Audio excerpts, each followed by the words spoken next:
Welcome, my family. Before we jump in, make sure to like, subscribe, and share this video with your friends and family. I'd also love to know, where are you watching from and what time is it there? Drop your answers and any suggestions in the comments, and I might give you a shout out at the end of my next video. Thanks for being here and for all your amazing support.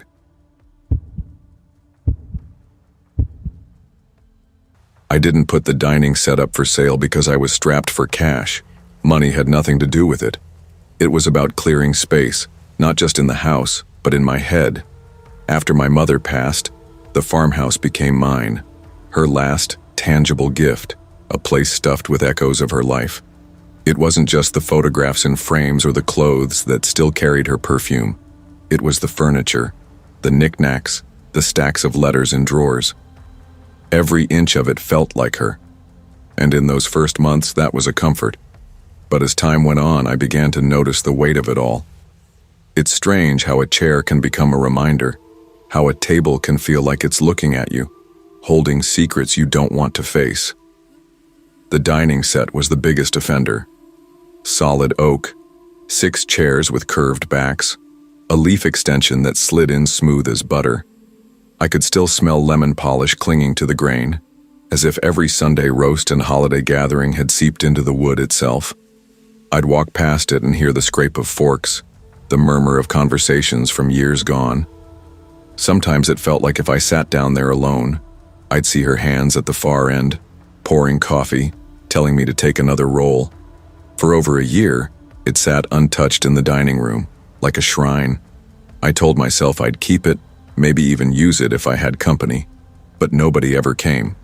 And the truth was, I couldn't bring myself to sit there. It was too full of her voice. So one afternoon I took photos. Good ones. Bright light from the window, close-ups of the grain, even a couple with a measuring tape stretched across the surface so buyers could see the exact size. I listed it for $1,200, slightly negotiable. In a place like Denton Hollow, North Carolina, that was fair, more than fair. I didn't expect a rush of offers. Craigslist isn't exactly booming out here. Still, I figured eventually someone with a truck and a taste for quality would bite. Weeks passed. A few half-hearted messages trickled in. Lowball offers, vague, still available, inquiries, but nothing serious. By the time the phone rang that night, I'd half forgotten the ad was still up. It was a little after 9. I was half watching some true crime rerun on TV, the kind of background noise you don't really pay attention to, when my phone buzzed on the coffee table. Unknown number. Normally I'd let it go to voicemail. But something, habit, boredom, maybe just that instinct you can't explain, made me pick it up. Hello? For a moment, nothing. Just faint static. Then a voice, male, thin, raspy, and off. You still got that table? I sat up, a prickle starting in the back of my neck. Yeah, I said. It's in great shape. There was another pause, long enough that I thought maybe we'd been disconnected. Then, is it heavy? Pretty heavy, yeah. Solid oak. I want to come see it. I've got cash. You home tonight? There was something about the way he emphasized "you home tonight" that didn't sit right. The word slid under my skin like a splinter. I told myself I was being paranoid. He sounded older, maybe just awkward. Small towns attract their fair share of eccentrics. Sure, I said slowly. I'm about 15 minutes east of Denton Hollow. Want the address? Another pause. Then, I know where that is. I'll be there in an hour. And just like that, he hung up. I stood there a second, phone still in my hand. Something about it felt unfinished, wrong. But I shook it off. Maybe he was just brusque. Not everyone's chatty. I went to the dining room, gave the table one last wipe down, straightened the chairs, adjusted the centerpiece, checked for smudges, kept glancing at the clock. An hour, he'd said. I expected I'd have time to tidy up, maybe even put on coffee before he showed. But at 9:16, 17 minutes after the call, the doorbell rang. The chime echoed through the quiet house. I glanced out the front window. The porch light threw a long shadow through the frosted glass stretching toward the street. When I opened the door, my throat tightened. He was tall, easily 6'4", rail thin, with the kind of leanness that doesn't look like fitness but hunger. His white undershirt was stained yellow around the collar and under the arms. His jeans were loose, torn at the knee. His shoes didn't match, one brown, one black. But it was his eyes. Bloodshot, darting, restless in a way that wasn't about curiosity. It was about calculation. "Evening," he rasped. Every instinct in me said, don't let him in. But old habits, small-town politeness, the kind that gets people in trouble, made me step aside. "Dining room's just through here," I said. He didn't thank me. He shuffled in slow, gaze flicking over the walls, the corners, the hallways, like he was mapping the place. He ran his fingers along the table's edge, underneath, over the chairs. His nails were long, yellowed. Every so often he made this sound. Not a whistle, not quite a hum. Just a little noise in the back of his throat, like a person trying to mimic human behavior without really knowing how. "I'm asking 1,200, I said, trying to cut the tension, "but I'm open to offers." That's when he smiled. It wasn't a friendly smile. It was wide, too wide, showing more teeth than felt natural. 500? I actually laughed, short, nervous. That's way too low. I could maybe go down to 1,000. The smile vanished like it had never been there. His lips pressed into a thin, colorless line, and he just stared. Then he started muttering. Not to me, to himself, hands pressing to the sides of his head, pacing. I caught fragments. "Always lying, numbers wrong again. You said..." The air in the room seemed to thin. "I think it's best we call it a night," I said carefully, stepping toward the door. "Appreciate you coming out." He didn't move. "Sir," I said, sharper this time, "it's late." That's when his hand slid toward his back pocket. I don't remember deciding to run. My body just did it. 2 steps, then I was halfway up the stairs, hard in my throat. I didn't hear him follow. No footsteps, no voice. In my closet, I kept a .45. My hands shook as I loaded around. I crouched behind the bedroom door, breathing shallow, listening. The house was silent. I eased the door open a crack. The hallway was empty. I edged to the top of the stairs, looked down. Nothing. I locked the door, called the police in a whisper, told them everything. They told me to stay hidden. Officers were on the way. Minutes crawled by. Sirens grew louder. When I finally heard boots on the hardwood, I didn't move until a voice called, "Police! Call out if you're here!" I stepped into the hallway, gun still in my hand. They met me at the stairs, checked my ID, ushered me outside. I stood barefoot in the gravel driveway, trembling, while 2 officers swept the house. 5 minutes later, they came out. With him. He didn't fight, didn't speak, just walked between them, limp as a rag doll.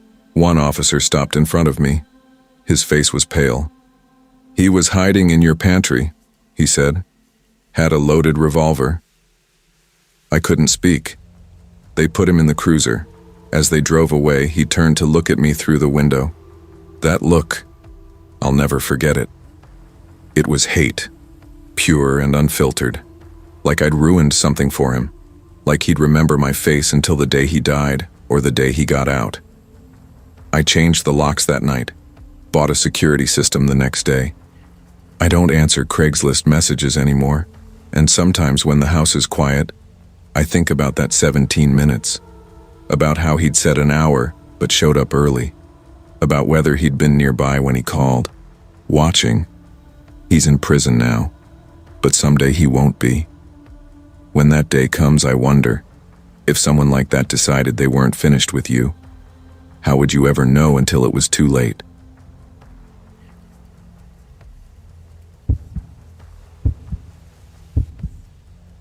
I used to think you could tell when something bad was about to happen.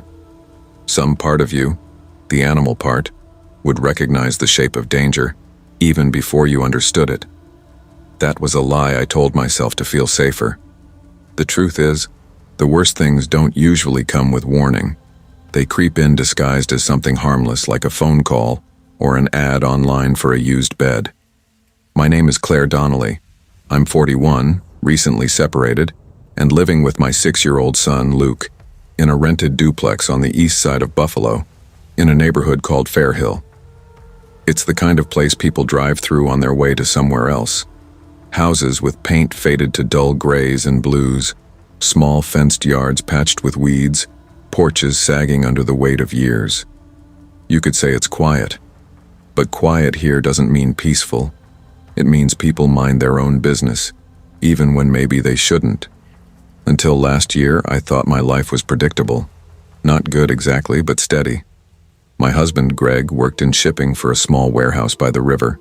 I worked part-time at a pharmacy, did the after-school pickup for Luke, made dinner most nights by 5:30. We weren't fancy, but we kept the bills paid, kept Luke in sneakers that still had tread. Then Greg left, one Sunday night, without a conversation or a fight. Just a half-empty closet, the echo of drawers opening and closing, and a note on the counter saying he'd be staying somewhere else for a while. That while became forever. The week after he left, I found a smaller place for Luke and me. The duplex was nothing special. Thin walls, drafty windows, carpet that looked older than me. But it was affordable, clean enough, and it had a tiny fenced patch of backyard where Luke could kick a soccer ball in summer. We moved with what we could fit in my car and a borrowed van from my brother. We didn't have much. Luke's bed didn't survive the move. The frame had been wobbly for years, and by the time we took it apart, it was splintered in 3 places. Since then, he'd been sleeping on a mattress on the floor. It ate at me more than I let on. Every time I tucked him in, I caught him glancing at the mattress like he knew something was missing. One night, maybe a month after we settled in, he asked me when he was getting a real bed like other kids. I told him soon, but the truth was, there wasn't money for soon. The pharmacy job covered weekdays, and I'd picked up early morning bakery shifts at Wegmans on Saturdays and Sundays just to make sure the light stayed on. After bills, rent, groceries, gas, there wasn't much left. When you're scraping by, you learn how to make do. You make bookshelves out of old milk crates. You fix your own faucet with a YouTube tutorial and borrowed tools. And you start to see Craigslist as less of a second-hand site and more of a lifeline. Over the years, I'd gotten lucky there. A used microwave that lasted 3 years. A sturdy chest of drawers for $20. Even a free armchair from an older couple moving to Florida. So when, one Tuesday night in early March, I saw a listing for a twin oak bed frame for $40, I jumped on it. The pictures showed a clean, disassembled frame, warm wood, no scratches, propped neatly against a white wall. The ad was bare bones, leaving town. Must go by Sunday. No holds, no delivery. Message if serious only. I messaged right away. Within minutes, I got a reply from someone named Alex. His messages were short, polite, maybe even a little rushed. He said he was moving out that weekend, couldn't hold it for anyone, and needed it picked up that same night, preferably around 9. 9 wasn't ideal. It would be full dark by then, and the address he gave was near Kensington Street, toward the industrial edge of the city. But Luke was staying upstairs with our neighbor, Janine, for a sleepover with her grandson. I figured I could be there and back within half an hour. I thought about asking my brother to ride with me, but it felt like overkill for something so ordinary. I'd picked up Craigslist stuff alone before. You get used to telling yourself you can handle it. And when you've been doing everything alone for over a year, it's hard to admit there are still situations where you shouldn't be. I left the house at 8:30 with my hoodie zipped to the chin and my purse slung across my shoulder, promising Janine I'd be back before the 10 o'clock news. The sky had that wet, bruised look it gets when rain is threatening but hasn't committed. Streetlights reflected in dark puddles, and the city felt emptier than usual. like everyone had agreed to stay in without telling me. Alex's street wasn't hard to find. I drove slow, counting house numbers. The place was a single-family home. No lights on, no car in the driveway. Porch light dead. Steps swept clean. The siding looked recently washed, which felt odd for this time of year. The neighborhood itself wasn't bad, just worn out. Cracked sidewalks, yards with more mud than grass, a couple of dented mailboxes leaning like they'd taken one too many hits. Nothing screamed danger, but nothing felt welcoming either. I parked at the curb, left the engine running, and texted, "I'm outside." The reply came almost instantly. "Come in, door's unlocked. Bed is disassembled and waiting by the stairs." That gave me pause. Usually, people selling stuff will meet you at the door or bring it outside, but I told myself he was probably busy packing. I sat there for another 30 seconds debating. I needed that bed. I hated the thought of telling Luke I'd come home empty-handed again. So I went in. The door creaked as I pushed it open. The air inside smelled faintly of damp wood, like a lakeside cabin after rain. There were no lights on, but the weak glow from the street lamp behind me bled through the front windows just enough to outline a table, a single chair, and a leaning coat rack. I called out, "Alex, hello?" Nothing, but the bed was there, exactly like in the photo, leaning against the staircase. Frame, slats, screws in a Ziploc bag. Resting on top was a small white envelope with my name printed in neat block letters, Claire. I frowned and picked it up. Inside was $40 in 20s and a Polaroid photo. I pulled it out, and my stomach dropped. It was a picture of me, standing on the porch, taken maybe 30 seconds earlier. I froze. My mind stuttered between disbelief and an animal urge to run. The angle was from inside the house, through the front window. Someone had been standing there, camera in hand, watching me before I even stepped inside. My hands shook as I shoved the photo back in the envelope and turned toward the door. It was closed. Not just closed, jammed. I twisted the knob, yanked hard. Nothing. I shoved my shoulder into it. Still nothing. Then I heard a voice from upstairs. Low, male with an edge I didn't like. "You looked better in your work uniform, Claire." I went cold all over. I hadn't been wearing my uniform today. How did he know? Another voice followed, higher pitch, younger, coming from the hallway. "She smells different than the last one." My chest tightened until it hurt. I scanned the room. That's when I noticed the hallway mirrors. Tall, narrow, shoulder-width panels mounted side by side. Something was off about them. They didn't reflect properly. Angles bent strangely, like funhouse glass. And behind one of them, movement. A shadow, human-shaped, shifting just enough to confirm it wasn't my imagination. Something broke loose inside me. Not fear, exactly. Something sharper. I grabbed one of the oak bed slats, swung hard at the nearest mirror. It shattered, spraying glass across the floor. Behind it wasn't a wall. It was a crawl space. Narrow, lined with insulation and exposed studs, just wide enough for a person to slip through. Someone was inside. I caught a blur of black hoodie and pale skin disappearing into darkness behind the next mirror. I didn't wait. Another swing, another shatter, another narrow passage. How far did they go? How many rooms? I didn't want to know. I ran at the door, throwing my whole weight into it. Wood splintered, hinges shrieked, and then it gave. I spilled onto the porch, scrambled to my car, and tore away without looking back. When I got home, Luke was asleep under a blanket on the couch, cartoons still murmuring from the TV. I stood there, watching him breathe, my hands trembling so hard I had to press them to my sides. I locked every door and window. I didn't sleep. In the morning, I filed a police report. I told them everything. The photo, the voices, the crawl space. I gave them the exact address. Hours later, an officer called back. His voice was tired, skeptical. The house was empty, he said. No mirrors, no crawl spaces, no bed. The utilities had been off for months, no record of an Alex living there. I sent Craigslist the ad. It was gone, deleted, like it had never existed. Now I buy furniture in daylight, in public, with cameras watching. I don't step into strangers' houses. But sometimes, when I'm walking Luke home from school, I feel it. An itch at the base of my neck, like I'm standing in another mirror I can't see yet. And I wonder, if I hadn't picked up that photo, would I have made it out at all?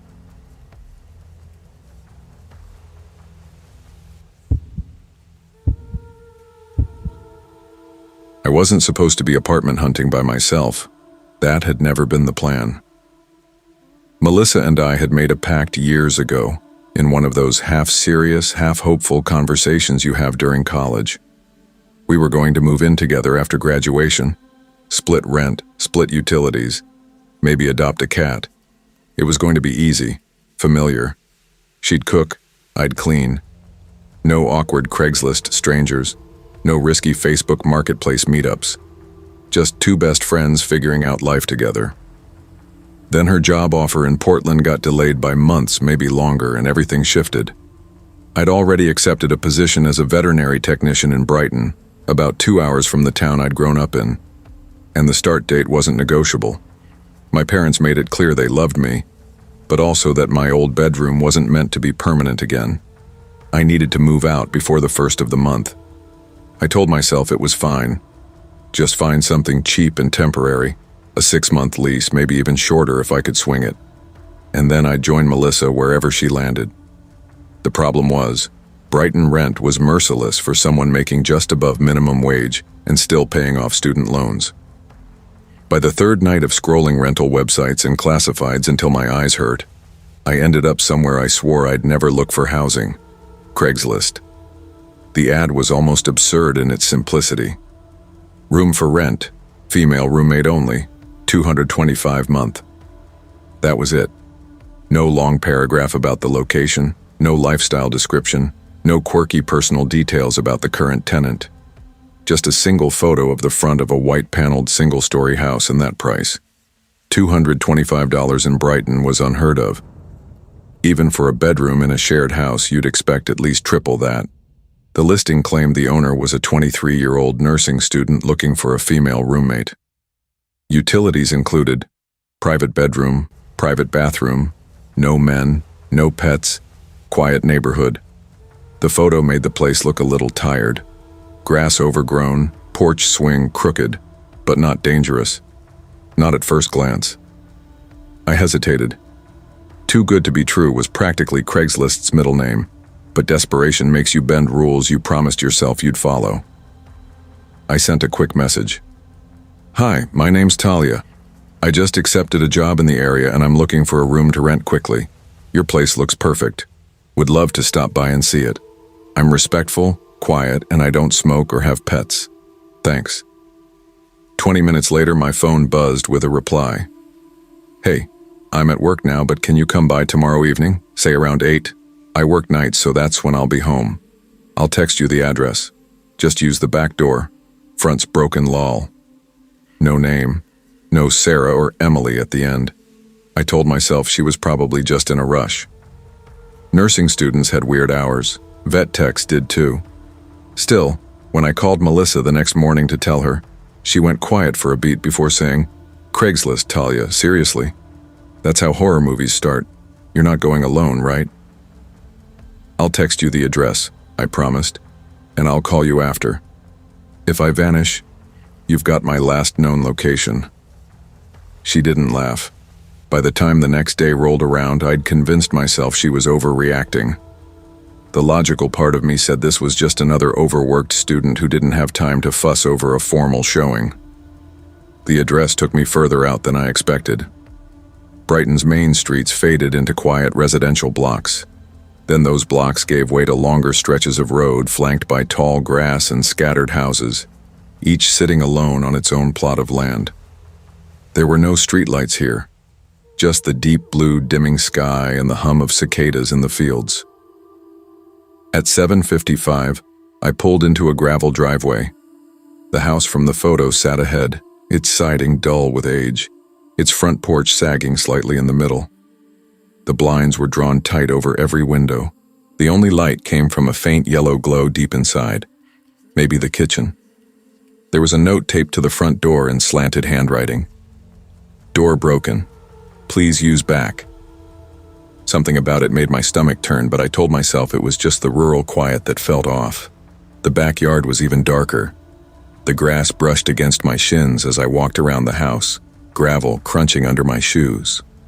The back door was a screen door, hanging slightly ajar. I knocked. It opened almost immediately. A man stood there. Not a nursing student, not 23. He looked mid to late 40s, hair long enough to brush his shoulders, greasy in the porch light. His denim shirt was wrinkled, sleeves too short for his arms. Hi, I said, stopping short. I think I might have the wrong... Nope. Right place, he cut in. I'm the landlord. She had to work late. Asked me to show you around. Come on in. He stepped back, holding the door wider. My gut clenched. The kitchen behind him was dim, light from a single bulb barely pushing back the shadows. I couldn't see much beyond the table, if there even was one. She said you were coming, he added. Talia, right? The sound of my name jolted me. I hadn't told anyone except Melissa. Yes, I said slowly. She mentioned it, he replied, too quickly. Come on in, you'll love the place. Inside, the air smelled faintly of mildew and something burnt. The kitchen counters were bare. No coffee maker, no dishes, no magnets or mail. Just empty space. He moved ahead into a narrow hallway, talking over his shoulder. I try to keep it clean. Needs a little work, sure, but that's why rent's cheap. The bathroom he showed me was spotless but impersonal, like it had never been used. No toiletries, just a towel that looked folded straight from the store. The bedroom was worse. A bare mattress on the floor. A folding chair near the window. That was it. Where's her room? I asked. She's private, he said, glancing toward a closed door at the end of the hall. Doesn't like people in her space. Is it just you and her living here? I pressed. He hesitated. Yeah, just me, just her and me. He gave a short laugh that didn't match his eyes. Something in me clicked then, a sharp, instinctive warning. I think I've seen enough, I said. I'll email her if I'm interested. He stepped in front of me slightly. Wait. Best part's the basement. You gotta see it. Finished space. Could be anything you want. Real big. He moved toward a door near the kitchen. When he opened it, it swung wide enough to block my path to the back door. Ladies first, he said, gesturing toward the pitch-black stairs. I stared into the dark. The air felt colder coming from below. I forced a smile. Actually, my boyfriend just texted. He's outside. I didn't know he was coming, but he's here. I should go let him in. I hadn't looked at my phone once. His eyes narrowed. Boyfriend? Thought you said you'd be living alone. Yeah, well, he likes to surprise me. I stepped sideways, sliding past him without touching his arm, keeping my back to the wall. The screen door gave slightly under my hand, and then I was outside, the night air hitting me like a shock. I didn't walk. I ran, through the tall grass, gravel sliding under my sneakers, straight to my car. I fumbled the keys, yanked the door open, and tore out of the driveway before I'd even buckled the seatbelt. That night, Melissa stayed on the phone with me until 2 a.m. She was the one who insisted I call the police. The detective I spoke with the next day didn't waste time with small talk. That listing's gone, he said. We ran the address. Property's been vacant 8 months. Foreclosure, no utilities, no tenant, no landlord. My mouth felt dry. What about inside? We checked the basement, he said after a long pause. Looks like someone's been living there. We found blankets, food wrappers, some items. There were belts tied to a wooden stick, a box with duct tape, and fishing twine strung across the bottom steps, shin level, enough to trip someone in the dark. The silence between us felt heavier than the words. "You were lucky," he added. "Don't go into strangers' houses, Craigslist or not." I hung up and stared at my hands. They were trembling. I've never looked for a place on Craigslist again, and to this day I don't go into a basement without the lights already on. Because somewhere in a darker version of this story, I stepped first into that basement, and I don't think she ever came back up. What do you think is more terrifying? The thought that he was planning to hurt me that night, or the possibility that I was just one in a long list of people who never made it out?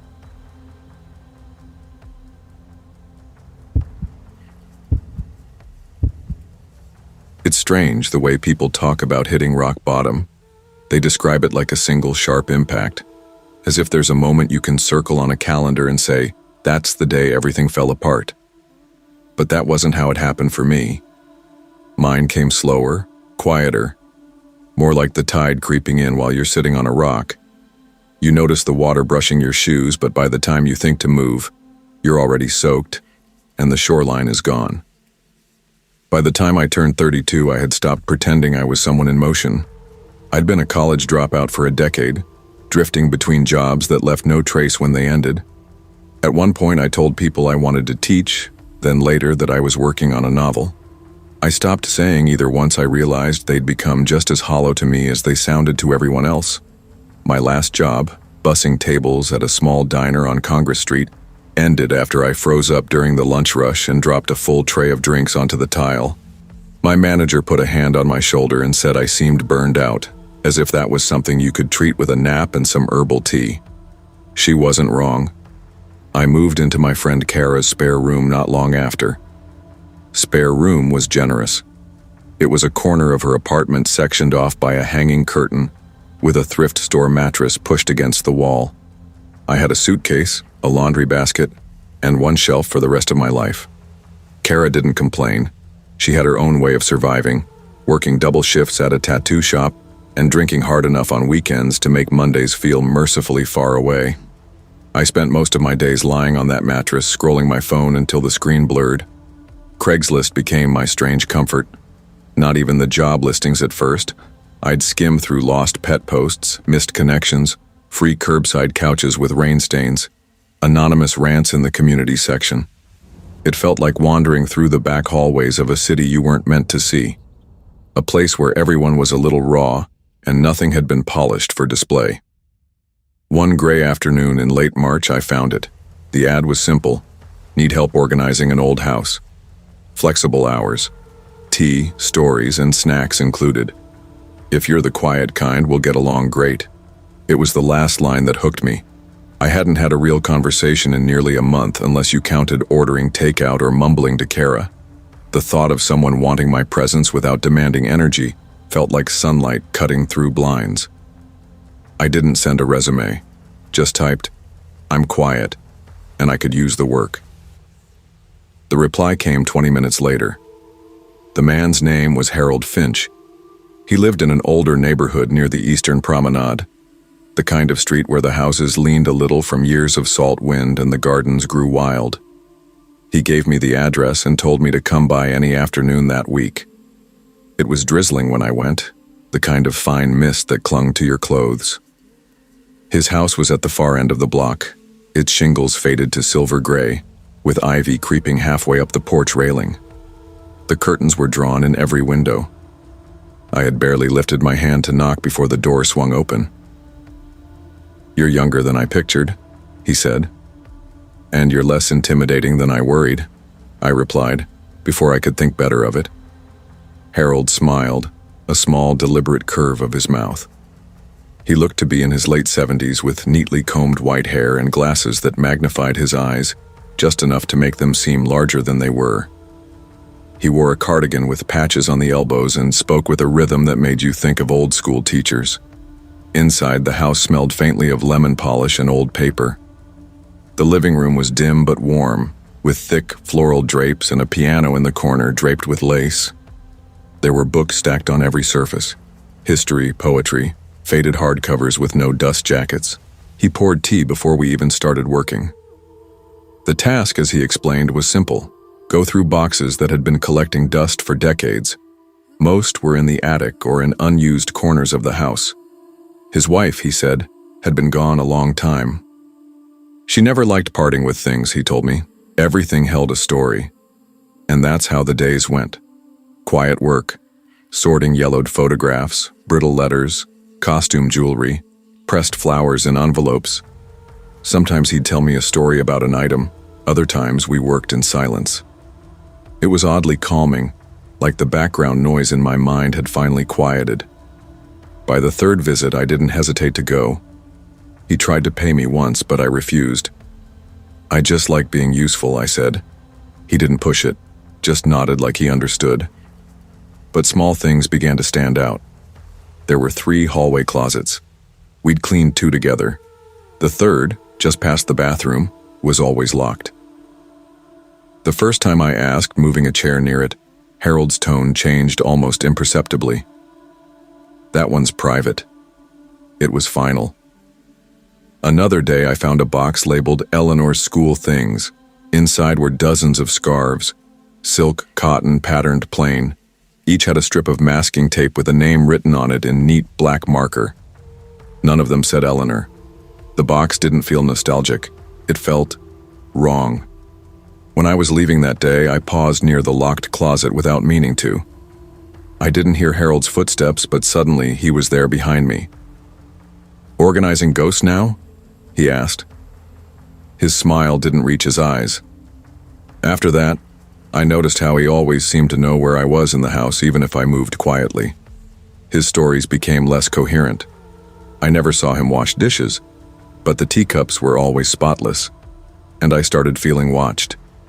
Yet I kept coming. Routine is a powerful thing when you have nothing else to anchor you. One Tuesday, I knocked a ceramic bowl from the mantel. It shattered. I froze, apologizing immediately. Harold stood in the kitchen doorway, drying his hands. "Accidents always come before disobedience," he said softly, almost to himself. Then louder, "But we're not disobedient, are we?" I forced a laugh. "No, sir."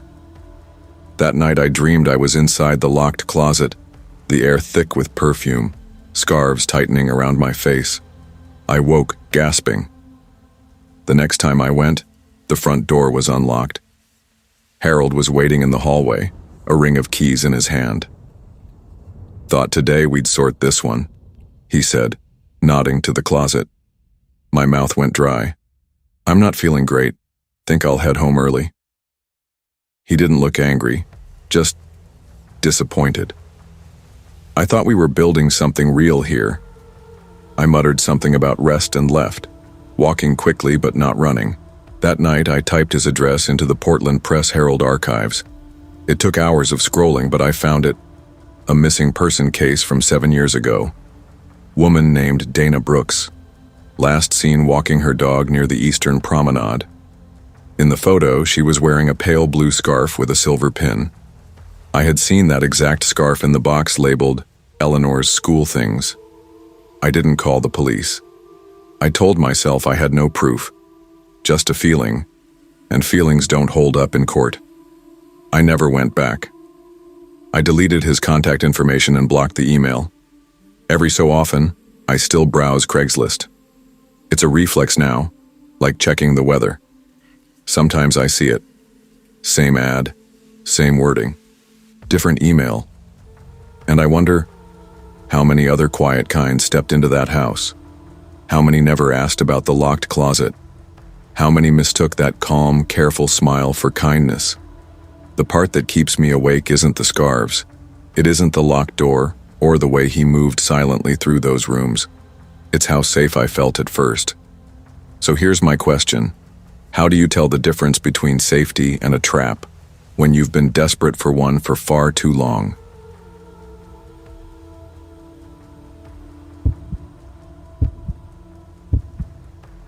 It's strange how you can live somewhere for years convinced you know the rhythms of the place, only to realize you've been seeing it through a narrow little window the whole time. I've been in Wilsonville, Oregon going on 8 years now, and I've always told people it's one of those in-between towns, part commuter suburb, part farmland, part-forgotten slice of the Willamette Valley that never fully made up its mind. Drive 15 minutes one way, and you hit the hum of I-5, the quick exits into Portland's sprawl. Drive 15 minutes the other and the road narrows. The houses get farther apart, and the air starts to taste like hay and rain-soaked cedar. My house sits somewhere between those two worlds. Not in the thick of the farmland, but not anywhere near the strip malls and chain restaurants either.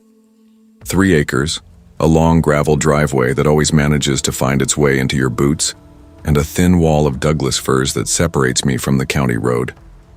It's the kind of property where the silence has weight to it. Even with the highway just far enough away to sound like a faint ocean swell, you notice when the wind dies and there's nothing left but your own breathing. People who visit say it's peaceful, and most of the time it is. I live there with my wife, Claire. She's the more social one between us, the kind who knows our UPS driver's name, brings pie to new neighbors, and remembers birthdays I'd forget if not for her little calendar in the kitchen. She has this tradition every October where she drives down to Ashland for a long weekend with her college roommate, Marcy. Wine tasting, pumpkin patches, boutique shopping, the whole fall postcard. I've never gone with her. It's their thing. This particular year, she left on a Friday morning. I helped load her suitcase into the back of her Subaru, kissed her goodbye in the cool mist that was just starting to burn off, and watched the car disappear down the long drive. It's always a little odd having the house to myself for 3 nights. I don't get lonely exactly, but the quiet feels different without her, thicker. That Saturday, I'd spent most of the day outside, trying to beat the rain the forecast kept threatening us with. I mowed the back pasture first, the mower blades coughing through grass that had gotten a little too long for comfort. The smell of it stuck to me. Sharp, green, almost sweet.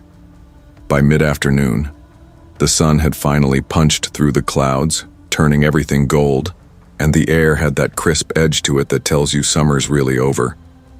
I remember leaning the mower back into the garage, grabbing a Gatorade from the fridge we keep out there, and lowering myself onto the back steps. There's a certain satisfaction in sitting sweaty and tired while the yard you just tamed stretches out in front of you. The breeze through the firs sounded like a faint river, and for a moment, there wasn't a thing in my head except the slow rhythm of my breathing. That's when my phone buzzed. It was a text from an Oregon number I didn't recognize. "Hey, I saw your post on Craigslist. Can I come over now?" I frowned at it. I'd never sold anything on Craigslist. In fact, I'd barely used it since the early 2010s when I needed a used lawnmower. If I was selling something these days, it'd be through Facebook Marketplace, or maybe OfferUp. Craigslist always felt old in the way that made you suspicious. I figured it was a wrong number, so I typed back, "Sorry, wrong number. I'm not selling anything." The reply came less than a minute later.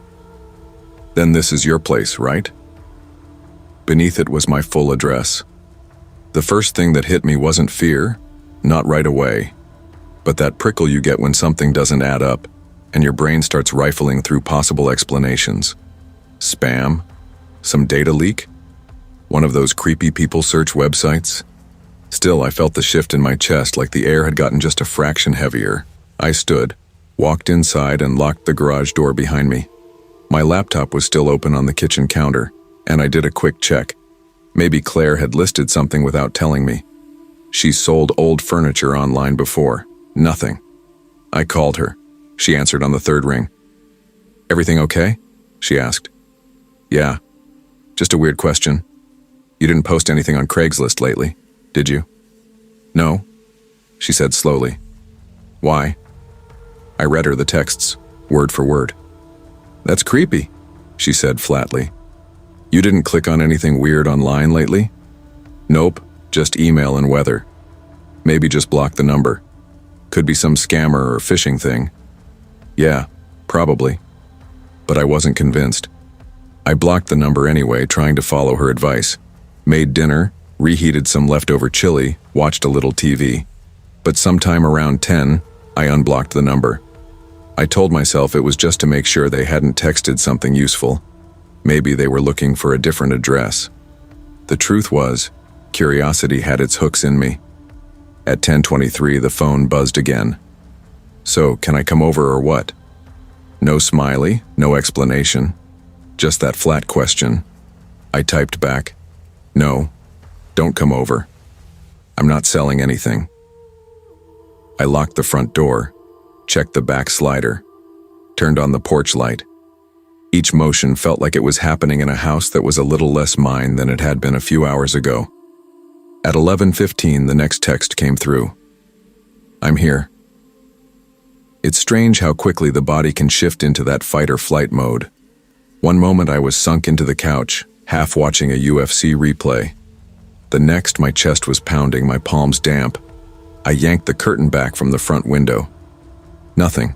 No headlights in the driveway. No movement beyond the trees. Then the next text. "Check the front window."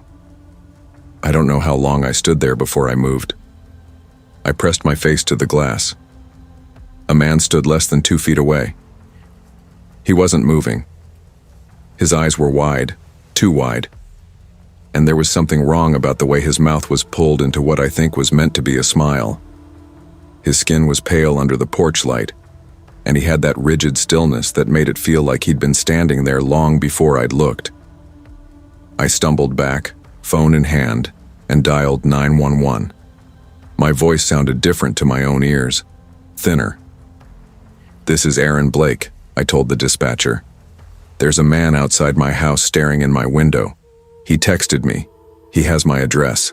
I need police right now." The dispatcher kept me talking, asked if I could still see him. I edged back toward the window, but he was gone. A faint crunch of gravel outside was the only sound. The officers arrived 8 minutes later. 2 cars, lights sweeping across the trees. They searched the yard, the road, even behind the old shed. Nothing. No footprints they could find. They took my statement, looked over the texts, asked if I'd pissed anyone off lately. I told them no. One officer guessed it might be a prank. Another said maybe someone was scoping the place for a break-in. Neither explanation settled right with me. When they left, I sat in the living room with an old baseball bat across my knees until the first gray light of morning seeped in through the blinds. Claire came home 2 days later. I told her most of it. Not all. I didn't want her worrying when she was home alone. But a week later, I got a missed call from a blocked number. 10 minutes later, the voicemail came through. A man's voice. Calm. Flat. "You shouldn't lie online. People are watching." And then nothing. It's been nearly a year since that night. No more calls, no more texts. But sometimes when the wind dies and the silence thickens, I can still see his eyes through the glass. And I still wonder, was he ever looking for something I'd posted? Or was I the thing he came for all along?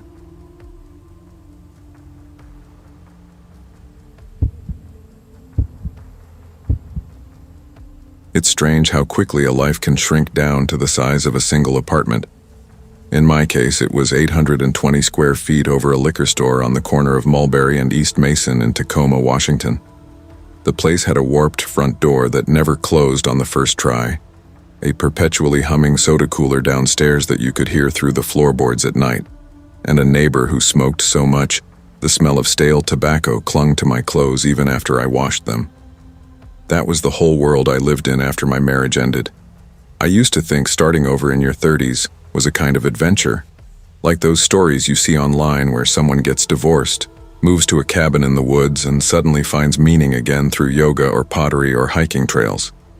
But in reality, it wasn't brave or liberating. It was mostly paperwork, calls to customer service lines, and eating canned soup over the sink while you try to figure out how to make $47 last until Friday. I had no car. My ex, Daniel, got that in the split. So my world was limited to where the bus or my feet could take me. Groceries were bought in small trips because I could only carry so much at a time. I made my living transcribing audio files for whoever would hire me. Some weeks I typed up medical lectures about topics I barely understood. Other weeks it was legal depositions where I listened to strangers argue in voices so flat they barely sounded human. It wasn't steady work, and I lived in a kind of constant calculation, watching my bank account like it was a heartbeat monitor. There were weeks I skipped groceries to make rent, telling myself it was temporary. The trouble with telling yourself something is temporary is you start repeating it for months, and the only thing that changes is your definition of temporary.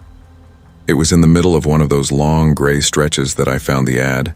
It was a Tuesday afternoon, the kind where the rain looks like it's falling sideways, and the light from the window feels tired. I was scrolling Craigslist with no particular hope, just fishing for anything that paid cash. There were the usual half-scam babysitting posts, the underpaid data entry gigs, and dog-walking listings that would have been perfect if I lived anywhere near the owners. Then I saw it.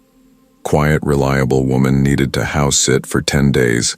No cleaning, no errands, just occupy the space, $900 flat, private home, must be discreet, ideal for writers or those who work from home. Room plus full kitchen plus Wi-Fi. Something about it caught me. Not the money, though $900 would cover my rent with some left over for food. It was the phrasing. Just occupy the space. Most people would say keep an eye on the house or be there in case of deliveries. This felt almost ceremonial, like the house needed a body in it, not a caretaker. I reread the post 3 times before clicking the reply button. My email was short. Hi, my name is Elaine Carter. I work remotely, live alone, and am available for the dates listed. Please let me know if you'd like references. 3 hours later, the reply came from someone named Marissa.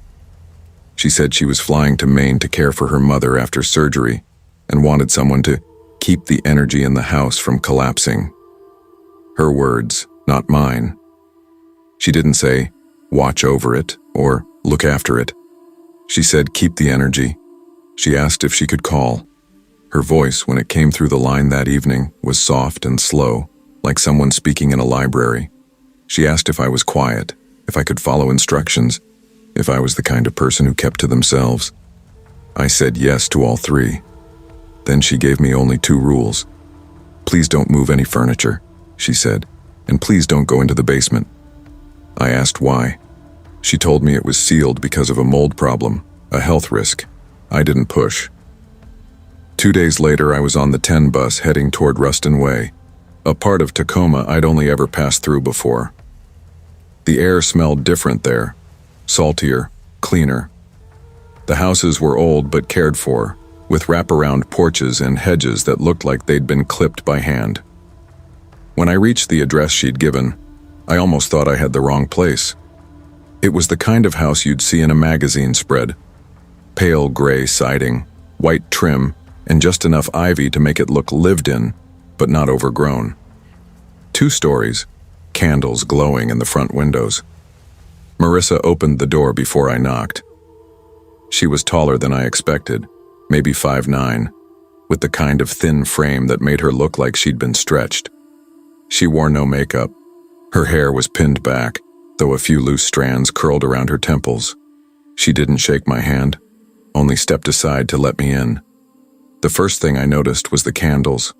They were everywhere. The entryway, the kitchen counter, the bookshelves in the living room. Some were lit, the wax melting into antique holders. Others sat unlit, arranged with a kind of precision that made them look more like part of a ritual than home decor. She gave me a tour. Sticky notes were taped to certain objects and surfaces. Don't unplug this. Keep this window slightly open. Leave this light on after dark. I asked if she had a checklist. She just smiled faintly. The house tells you what it needs. She handed me the keys, gave me her number, and told me she'd be back on the 11th. No hug, no goodbye. Just the sound of her shoes on the porch steps, the creak of her car door, and the low rumble of the engine fading down the street. The first few days passed in a strange kind of quiet I wasn't used to. My apartment above the liquor store had always been filled with some background noise. A cooler fan, a slammed car door, the upstairs neighbor playing music through a wall. But here the silence was dense. The walls seemed to swallow sound. I worked at the dining room table during the day, transcribing without the distraction of street noise or stomping feet overhead. In the evenings, I read from the living room bookshelf, mostly weathered paperbacks that felt like they'd been loved by someone who wasn't in a hurry. I made tea at night and sat on the back porch, listening to the wind in the ivy and the faint hum of streetlights. For the first time in months, I didn't feel like I had to fight to fall asleep. That lasted until the fourth night. I woke up at 3:11 a.m. with no clear reason. The air felt thicker somehow, and my skin was clammy. I glanced down the hallway and saw that the light by the basement door, the one I'd left on, was off. The next night, it happened again. Same time, same light off. I changed the bulb the next morning, thinking it might just be faulty. That night, the bulb worked fine until the clock crept past 3 a.m., and I woke to darkness in that same spot. By then, I'd started noticing a thin scratch on the basement doorknob. Not fresh, but not old either. The kind of mark you'd see if someone had slipped a tool inside the lock. When I texted Marissa to ask about it, she didn't respond.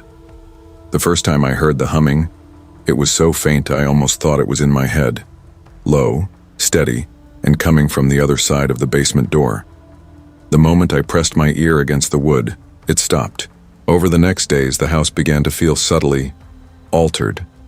The sticky notes no longer felt like gentle reminders, but quiet warnings. At night, my dreams shifted, vivid, heavy, and always circling the same image, the basement stairs going down and down, deeper than the house could possibly allow. On the 9th night, I saw fresh dust disturbed along the bottom edge of the basement door, as if someone had opened it just a hair from the inside. That's when I found the book under the bed, the one with its title scratched away and the note scrawled inside. She never leaves town. If you're reading this, she's already watching. Don't listen to the door. It lies. My heart slammed hard enough I felt it in my throat. I packed fast, leaving half my things behind, and didn't stop until I reached a gas station outside Olympia. Later, when I checked Craigslist, the ad was back, word for word. And now, even in my new apartment with its bright walls and plain windows, I find myself counting candles every morning. Not because I own them, but because I keep imagining one will be there one day without me putting it there. So here's the thing I can't stop wondering. If a place asks only for your silence, what happens when it decides it doesn't need you quiet anymore?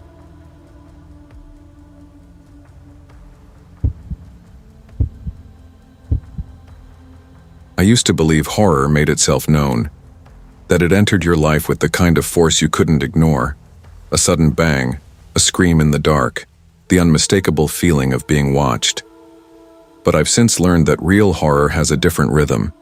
It doesn't leap at you. It drips, seeps, slips in like a draft through a cracked window. It waits until you've forgotten it's there before showing its face, and by then, it's already too late.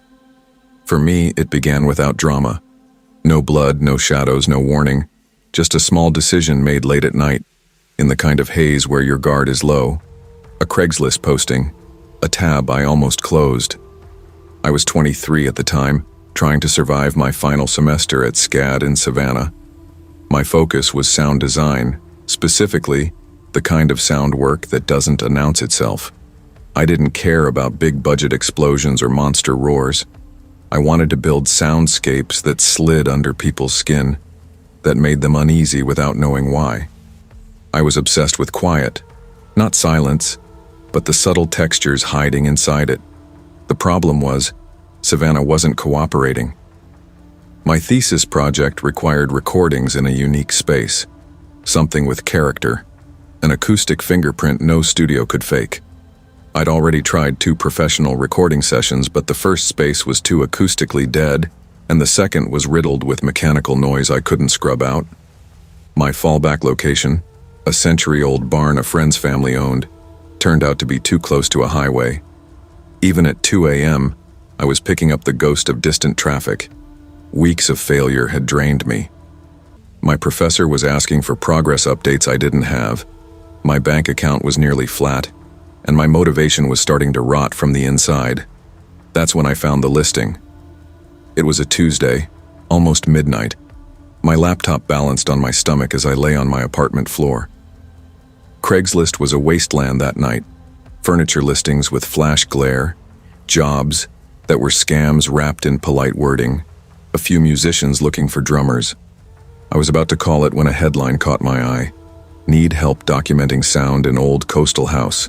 400 day, 1-day project, bring equipment, house is empty, owner out of town, must sign basic waiver.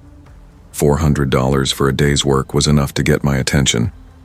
But what made me sit up was the phrasing, documenting sound. Whoever wrote this knew the terminology. They weren't looking for a wedding DJ or someone to set up a PA system. The post was signed simply G. Millard with an address on Tybee Island. Half an hour from me, give or take. A couple of paragraphs described the house as acoustically unique, a place worth preserving before renovations began. I sent an email. Short introduction, my background, a link to my portfolio. I hit send expecting to wait a day or two. Instead, the reply came in 20 minutes. Millard told me the house had belonged to his great-aunt, who had passed away the year before. It had been sitting untouched for months. He wanted a sonic record before construction crews stripped it of what made it special. I was free to capture anything I wanted, but I wasn't to move anything. And one more line. Don't open the closet in the master bedroom. I reread it twice. It didn't land as ominous, more like a practical warning. Maybe it was moldy. Maybe it was crammed with personal belongings. I didn't care. The money was real, the timing was perfect, and the location sounded like exactly the kind of place my project needed. We set the date for Saturday. The drive out that morning was calm. The kind of calm that makes you think bad things can't happen in daylight. I left Savannah early, letting the salt air slip through the broken seal of my Corolla's driver's side window. The marshes spread out endlessly on both sides, the water reflecting a pale sky. By the time I crossed onto Tybee Island, the day felt almost too bright. The address was on a narrow residential street far from the tourist-heavy parts of the island. The house looked like it had been standing for over a century. 2 stories, wood siding worn to a grayish hue, shutters sagging on rusted hinges. Spanish moss draped over the porch like nature's curtains. The front door was unlocked, just as Millard's email had promised. Inside, the air was still and stale, carrying the scent of wood polish and faint rot. Sunlight filtered through warped window frames, scattering across dust in the air. The silence was immediate and total. Not a hum, not a creak, just the kind of absence you almost never find. I unpacked my gear and began in the entryway, working my way through the house. The stairs groaned underfoot, each step producing its own signature tone. Upstairs, the master bedroom's acoustics were perfect, just enough reverb to make the air feel alive. That's when I noticed the closet. It was already open a few inches. I froze in the doorway, remembering Millard's instruction. The darkness beyond the door looked heavier than shadows should, like it could swallow sound whole. I didn't step closer. Instead, I clipped my lav mic to the door frame, hit record, and backed away. 5 minutes passed without movement. When I played the track back through my headphones, the first 30 seconds were clean. Then came the whisper, "Don't record me." It was soft but unmistakable. No reverb, no echo, like it had been spoken inches from the mic. My chest tightened. I checked the timestamp, recorded right then, minutes ago. I packed faster than I ever had before, shoving cables into my bag. That's when my phone buzzed. A text from Millard's number. "You weren't supposed to go in the closet." I hadn't gone in. I hadn't told anyone it was open. I hadn't posted, hadn't texted. The drive back felt wrong. The road unfamiliar in daylight I'd just traveled hours earlier. That night I loaded the files onto my laptop.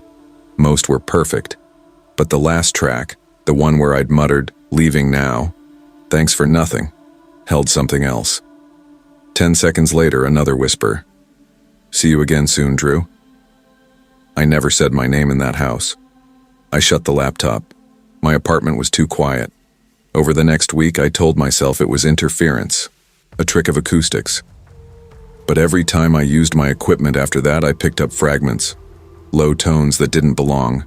Static that pulsed like breathing. Then, during a late-night test recording, I heard it again. The whisper. Clear. Cross. My last name. I returned rented equipment. I told my professor I was changing the direction of my thesis. I stopped recording altogether. But it didn't stop. The voice began appearing through my phone speaker, faint under other sounds. I started dreaming of the house. Always the same. Standing in the master bedroom, the closet door slightly open, the darkness behind it waiting. Weeks later, a package arrived at my apartment. No return address. Inside was an SD card, one file, a low hum, like ocean water trapped in a tunnel. Then my voice, leaving now, thanks for nothing. And then the whisper. We're not done, Drew. I deleted the file.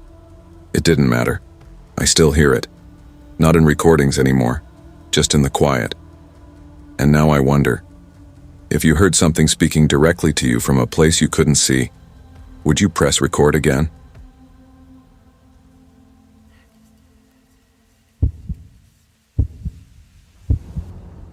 It's strange how ordinary things can turn on you. A road you've driven 100 times, a voice on the other end of a text, a simple online ad for something you need. One minute, they're just part of the background noise of your life. The next, they're the sharp edge you didn't see coming. The afternoon it started, I wasn't thinking about danger. I was thinking about my car, or more accurately, the absence of it. I'd been without one for a week, which in northern Wisconsin might as well be a year. Out here, public transportation is something you read about in bigger cities, and friends who can give you rides have their own schedules. Without a car, the walls of town close in on you. You see the same 3 streets, the same storefronts, the same faces every day, and you feel the outside world drift further away. I was 21, living with my mom in a duplex on the edge of Elmwood Falls, a town with one stoplight and more closed businesses than open ones. We were about 2 hours from the nearest city, and if you didn't fish, hunt, or drink, you learned to make your own entertainment. I worked part-time at Price's Grocery, stocking shelves and bagging for customers who still paid in checks. The pay was barely enough for rent, gas, and my online classes. I clipped coupons, bought clearance, and ate more peanut butter sandwiches than I'll ever admit. I wasn't broke exactly, but I was always one unexpected expense away from it. My car had been my dad's before it was mine. A '98 Chevy Lumina with rust creeping up from the wheel wells like frost. It rattled when it idled, and the heater only worked if you banged the dashboard twice and swore at it. I'd been driving it since high school, and for years I'd told myself I'd replace it soon. But soon kept getting pushed back, until one cold October morning, it decided for me. That day, the air had that sharp metallic bite it gets right before winter. The sun was low, turning the frost on the fields into glitter. I was halfway to work when the engine gave a shudder, coughed twice, and died. I coasted to the shoulder, the sudden quiet inside the car almost surreal. Outside, a gust of wind sent a handful of brittle leaves skittering across the road. I sat there with my hands still on the wheel, like if I didn't move, maybe the car would reconsider. It didn't. My mom came to get me, and we talked about it the whole way back, or rather, she did. I kept thinking about how far my savings could stretch, which wasn't far. Reliable cars cost money. Cheap cars came with problems, and winter was coming fast. For the next week, every night after work, I'd sit at the kitchen table with my phone in one hand, coffee in the other, scrolling Craigslist. I'd done the math. I had $480 in my savings account and another $60 in cash. If I found something under $500, I could buy it outright. If not, I'd have to figure out a payment plan somewhere, and the thought of signing a loan made my stomach clench. Most of the listings were either too expensive, too far away, or too obviously scams. Ran great until yesterday. Just needs a little TLC. Photos so blurry you couldn't tell if it was a car or a couch. Then, one Sunday afternoon, I saw it. 2009 Toyota Corolla. $400. The photos were surprisingly clear. The car sat in a driveway, clean, tidy, like someone actually took care of their property. The silver paint shone even in the overcast light. No visible rust or dents. The windows were spotless. The description was short. Runs great. Recently serviced. Clean title. I stared at the screen, thumb hovering over the reply button. 400 was low, suspiciously low, but it wasn't absurd. If the seller just needed to get rid of it fast, maybe it was possible. Maybe. I typed, "Hi, I'm interested in the Corolla. Is it still available?" I set the phone down, telling myself I wouldn't obsess over it. 10 minutes passed, then 15. When the reply came, it was short and polite. "Yes, still available. You can come by and check it out anytime." Something about the phrasing, no emoji, no extra punctuation, felt, I don't know, neutral, professional. I replied, "I can come tomorrow afternoon. Where are you located?" Almost instantly the answer came, Oak Hollow, about 40 minutes from Elmwood Falls. "I'll send the address tomorrow morning." I'd heard of Oak Hollow, but I'd never been. It was small, no more than a gas station, a diner, and a scattering of houses. The kind of place you only pass through on your way to somewhere else. That night, lying in bed, I told myself this was fine. People sold cars on Craigslist every day, but something about how quickly they'd replied kept circling in my head. The next morning, no address. Instead, I got, "You still good for this afternoon?" I said yes. The reply came, "Cool, bring cash if you're interested, nothing strange there. Except..." A few hours later, another message. "What kind of car do you drive now?" I hesitated before typing. "Old Chevy. Not worth much." They sent back a single smiley face. No words. The following day, another text. "Weather's looking nice tomorrow. Should be good for driving out." I didn't know why, but that one made me uneasy. Maybe because it felt like they were thinking about me traveling to them, about me on the road. When I told my mom, she frowned. "You're not going alone, right?" "Of course not." "I mean it, Claire. People are weird." "I know. You'll come with me?" She agreed, but her tone made me think she didn't like this at all. The night before we were supposed to go, I woke up to a faint sound. Tap, tap, tap. It was coming from my window. I froze, listening. Tap, tap, tap. 3 in a row, a pause, then 3 more. I thought maybe it was a branch, but there were no trees close enough to touch my bedroom window. When I finally worked up the nerve to look, the yard was empty. The glass was clear. I told myself it was nothing. The next morning, I woke up to another text. Address, 112 Maple Lane, Oak Hollow. See you around noon. We left after my shift. The drive took us out of Elmwood Falls, past bare cornfields and stretches of pine forest. The farther we went, the fewer houses we saw. The road narrowed. The sky had that flat gray look it gets before snow. When we finally turned onto Maple Lane, I felt my chest tighten. The houses were spaced far apart, yards overgrown, paint peeling. A couple of places were boarded up. Number 112 looked tired. Sagging porch, chipped paint, windows streaked with grime. My mom glanced at me. "You sure this is the right place?" I checked my phone. "Yeah, this is it." We'd barely unbuckled when the front door opened. A man stepped out. Mid-40s, maybe older. Scruffy beard, frayed jacket cuffs, jeans stained with grease. He walked toward us with a slow, practiced ease, like he'd been waiting. "Hi," he said, voice low but clear. "You must be Claire." I got out slowly. "Yeah, you're selling the Corolla?" He smiled. It didn't quite reach his eyes. "Yep, it's in the garage, this way." We followed him along the side of the house. As we rounded the corner, he slowed just enough to end up behind me. My mom noticed. She shot me a quick look. "I'll open it," he said, pulling a small remote from his pocket. He clicked it and the garage door groaned open. Inside was the Corolla, just like the pictures. Silver paint, clean windows, no obvious damage. For a moment I felt relief. It was real. I walked around it, checking the tires, peering through the windows. Cloth seats, no stains. The dashboard looked untouched, almost too untouched. "It's clean," I said.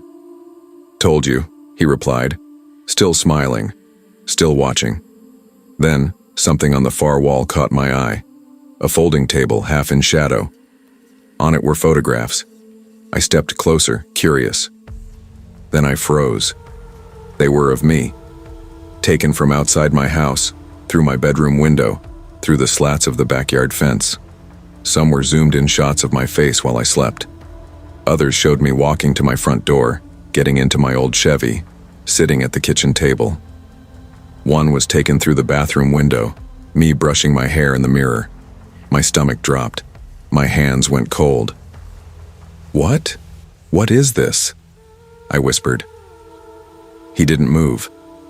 The grin widened, slow and deliberate. His eyes glittered like he'd been waiting for this exact moment. "Been seeing you around," he said calmly. "Figured you might like the car." I backed up. "I have to go." "Hey." He took a step toward me. I turned and ran. My mom was already moving, her face pale. We sprinted to the car, slammed the doors, locked them. "Drive," I gasped. She didn't ask questions. The tires crunched over the broken pavement as we pulled away. In the side mirror, I saw him standing on the porch, hands in his pockets, watching us go. Back home, I called the police. An officer came within 20 minutes, took notes, photographed the texts. I gave them the address. They said they'd check it out. That night, they called back. No one was there. The neighbors said the house had been empty for months. The garage was bare. No car, no photographs. He was gone. In the weeks that followed, I changed my phone number. We installed new locks, motion lights, a security camera. I stopped walking anywhere alone. The tapping at my window never happened again. But sometimes late at night, I feel like I'm being watched. Like somewhere out there, someone still has those photographs. And the part I can't stop thinking about, the part that keeps me awake, is how easily he vanished. How close I came to stepping deeper into whatever he had planned. If it had been you, would you have gone to see the car?